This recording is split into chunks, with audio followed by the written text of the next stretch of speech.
مصطفیٰ۔ بسم اللہ الرحمن الرحیم، الحمد للہ رب العالمین، والصلاة والسلام علی سید الانبیاء والمرسلین، محمد وآلہ وصحبہ اجمعین، اما بعد۔ محترم ناظرین، شہنشاہ بطحا، تاجدار مدینہ، احمد مصطفیٰ، محمد مجتبیٰ، حضرت محمد الرسول اللہ صلی اللہ علیہ وسلم کی سیرت طیبہ کے سلسلے میں 97 ویڈیوز 97 ویڈیوز الحمدللہ پیش کی جا چکی۔ ان 97 ویڈیوز میں حضور اکرم صلی اللہ علیہ وسلم کی ولادت مبارکہ سے لے کر ہجرت کے 7ویں سال تک کے مختلف واقعات کو سنانے کی، سمجھانے کی کوشش کی گئی۔ ہجرت کے 7ویں سال میں جو واقعات پیش آئے، ان تمام واقعات میں سب سے اہم واقعہ غزوہ خیبر کا واقعہ ہے، جنگ خیبر کا واقعہ ہے۔ خیبر کے یہودیوں نے مسلمانوں کے ساتھ بار بار غداری کی تھی، لڑائی لڑنے کی، مدینہ المنورہ پر حملہ کرنے کی کوشش کی تھی۔ خیبر کا یہ علاقہ یہودیوں کے لیے ایک بڑا مضبوط گڑھ تھا۔ حضور اکرم صلی اللہ علیہ وسلم نے اس علاقے کی طرف رخ فرمایا اور خیبر کا یہ علاقہ اور اس کے سارے قلعے اللہ رب العزت نے مسلمانوں کی جھولی میں ڈال دیے۔ ایک قلعہ فتح نہیں ہو رہا تھا۔ حضور اکرم صلی اللہ علیہ وسلم نے حضرت علی رضی اللہ عنہ کو ذمہ دار بنایا، امیر بنایا۔ انہوں نے بڑی بہادری کے ساتھ لڑ کر اس قلعے کو بھی فتح کر لیا۔ حضرت علی رضی اللہ عنہ کو اسی لیے فاتح خیبر کہا جاتا۔ نبی اکرم صلی اللہ علیہ وسلم نے خیبر کے ان یہودیوں کے ساتھ اچھا برتاؤ کیا، حسن سلوک کیا۔ انہوں نے کہا کہ ہمیں اس علاقے سے نہ نکالا جائے، ہمیں کہیں اور نہ بھیجا جائے، ہمیں یہیں رہنے دیا جائے۔ حضور اکرم صلی اللہ علیہ وسلم نے ان کی اس بات کو بھی منظور کر لیا۔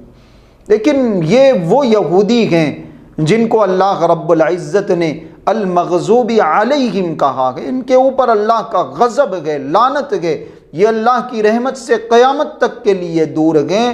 تو ان کے لیے، ان کے دلوں میں مسلمانوں کے خلاف ایک نفرت ہے، ایک انتقام کا جذبہ ہے، بدلے کی ایک آگ ہمیشہ بھڑک رہی ہے۔ ایسے بہترین سلوک کے باوجود حضور اکرم صلی اللہ علیہ وسلم کو انہوں نے قتل کرنے کی نعوذ باللہ کوشش کی۔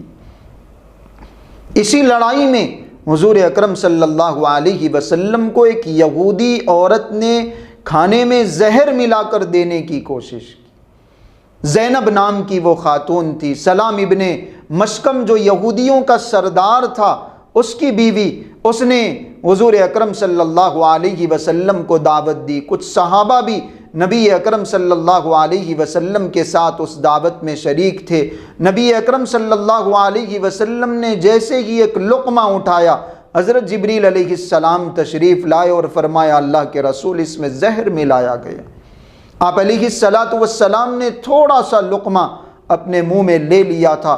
اس تھوڑے سے لقمے کا اثر اتنا زیادہ تھا کہ آپ علیہ السلام اکثر اس کی تکلیف کو، اس زہر کے اثر کو محسوس کیا کرتے تھے۔ نبی اکرم صلی اللہ علیہ وسلم نے اس یہودی عورت کو بلایا، زینب کو بلایا جس نے یہ دعوت کی تھی۔ پوچھا آپ علیہ السلام نے تم نے یہ حرکت کیوں کی، قتل کرنے کی کوشش کیوں کی؟ اس یہودی عورت نے کہا میں یہ چاہتی تھی کہ آپ نبی ہیں یا نہیں ہیں یہ بات ہمارے سامنے کلیئر ہو جائے، واضح ہو جائے۔ اگر آپ صرف بادشاہ ہیں تو اس زہر کو کھا کر آپ کی موت ہو جائے گی، ہم آپ سے چھٹکارا پالیں گے، اور اگر آپ نبی ہیں تو آپ بچ جائیں گے، ہمیں پتہ چل گیا ہے کہ آپ نبی ہیں۔ آپ علیہ السلام نے اس خاتون کو معاف کر دیا، لیکن نبی اکرم صلی اللہ علیہ وسلم کے ساتھ شریک ہونے والے ایک صحابی تھے بشر ابن برا رضی اللہ عنہ، انہوں نے کچھ زیادہ اس موقع پر تناول فرما لیا تھا، کچھ زیادہ لقمے انہوں نے کھا لیے تھے، جس کی وجہ سے زہر کا اثر ان کے پورے جسم میں پھیل گیا، ان کی شہادت ہو گئی۔ حضور اکرم صلی اللہ علیہ وسلم نے اپنی ذات کو پہنچنے والی تکلیف کو تو برداشت کر لیا، اپنے خلاف ہونے والی سازش کو تو برداشت کر لیا، لیکن جب ایک صحابی کی شہادت ہو گئی، حضور اکرم صلی اللہ علیہ وسلم نے اس یہودی خاتون کو بدلے کے طور پر، قصاص کے طور پر قتل کروا دیا۔ اسی لڑائی میں ابو رافع کے بھائی کو بھی حضور اکرم صلی اللہ علیہ وسلم نے قتل کی سزا سنائی۔ ہم نے سنا ہے کہ اس نے محمود ابن مسلمہ رضی اللہ عنہ کو شہید کیا، اوپر سے ایک پتھر اس نے پھینکا تھا، حضرت محمود ابن مسلمہ رضی اللہ عنہ نائم نامی اس قلعے کو فتح کرنے کے وقت میں شہید ہو گئے تھے۔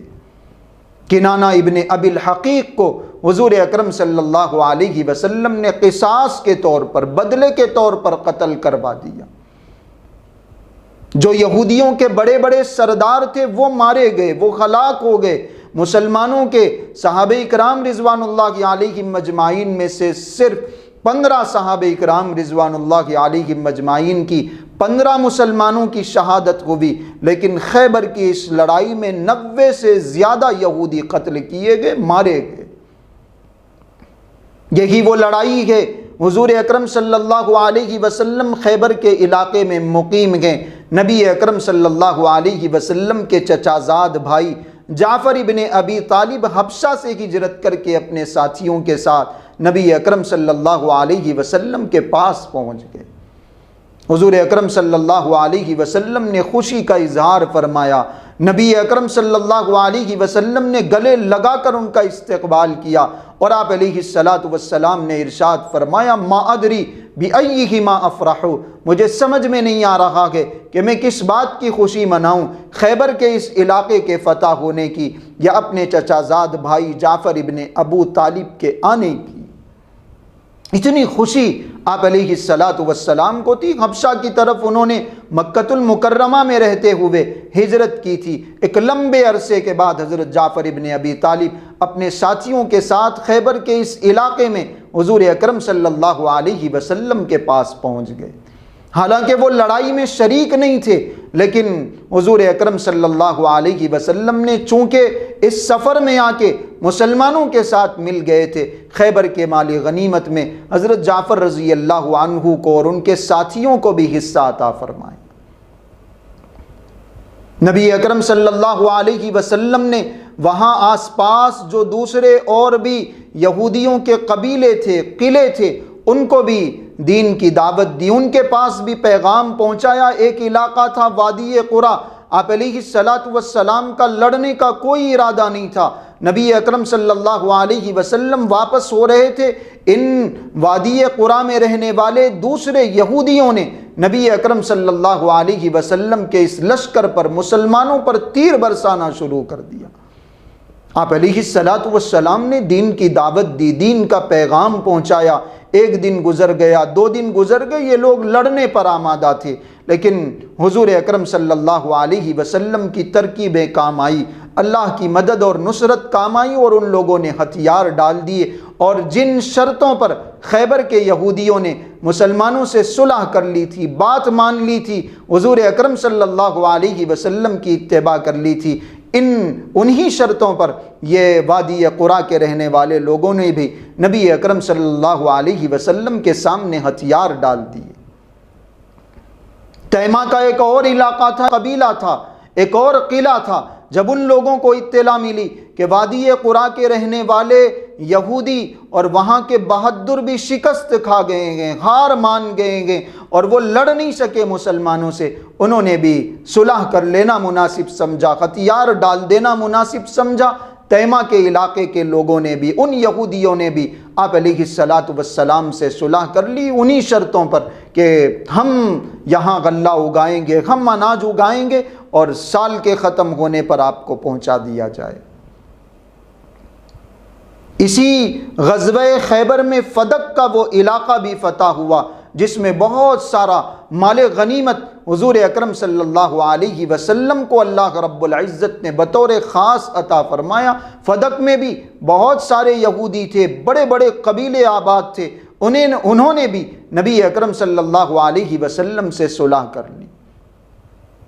اور چونکہ تیمہ کے اس علاقے میں اور فدق کے اس علاقے میں کوئی لڑائی نہیں ہوئی تھی، اس لیے یہاں سے جو مال حاصل ہوا، جو زمینیں حاصل ہوئی، جو جائیدادیں حاصل ہوئی، وہ مسلمانوں کو مال غنیمت کے طور پر تقسیم نہیں کی گئی۔ وہ زمینیں، وہ جائیداد بطور خاص حضور اکرم صلی اللہ علیہ وسلم کے لیے رکھی گئی۔ فدق کا یہ علاقہ، فدق کا یہ واقعہ، فدق کا یہ جو باغ ہے وہ تاریخ اسلام کا ایک بڑا مشہور باب ہے، بڑا مشہور باغ ہے، بڑا مشہور واقعہ ہے۔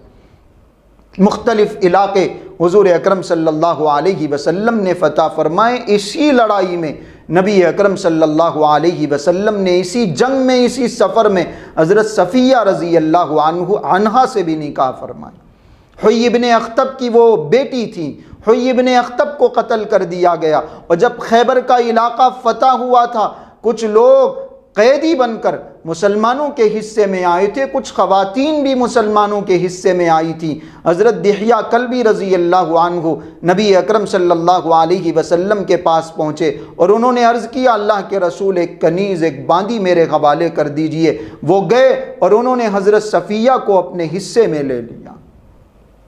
لوگوں نے کہا، اللہ کے رسول لا تصلح الا لک، وہ تو بنو قریظہ کی بڑی ہیں، سردار ہیں، وہ کوئی معمولی خاتون نہیں، بنو نذیر کی سردار ہیں، بنو قریظہ کی سردار ہیں، وہ حیی ابن اخطب کی بیٹی ہے، وہ شہزادی ہے، وہ تو صرف آپ کے لائق ہے، وہ تو صرف آپ کے مناسب ہے، اس کی شان تو یہ ہے کہ اس سے آپ نکاح کر لیں، اسے آپ اپنے پاس رکھیں۔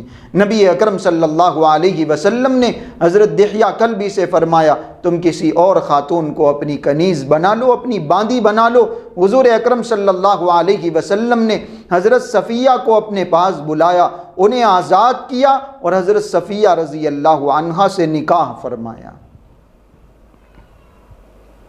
یہ غزوہ خیبر ہے، یہ جنگ خیبر ہے، جس میں بہت سارے اہم واقعات پیش آئے، اور ان تمام اہم واقعات میں حضرت علی رضی اللہ عنہ کا خیبر کے اس مخصوص قلعے کو فتح کرنا بڑی اہمیت کا حامل ہے۔ نبی اکرم صلی اللہ علیہ وسلم نے حضرت صفیہ سے نکاح فرمایا، محمود ابن مسلمہ کی شہادت ہوئی، اسود راعی کی شہادت ہوئی۔ حضور اکرم صلی اللہ علیہ وسلم کے چچا زاد بھائی جعفر ابن ابی طالب نبی اکرم صلی اللہ علیہ وسلم کے پاس پہنچ گئے۔ جنگ خیبر میں مسلمانوں کو جو مال غنیمت حاصل ہوا وہ کسی اور لڑائی میں حاصل نہیں ہوا۔ ایسی شاندار جنگ مسلمانوں نے جیتی کہ اس کے بعد عرب کے پورے علاقے میں ایک طرح کا سکون پھیل گیا، اور کسی کو مسلمانوں کے خلاف دوبارہ لڑنے کی، بغاوت کرنے کی، مسلمانوں پر حملہ کرنے کی، مدینہ منورہ میں رہنے والوں کے خلاف،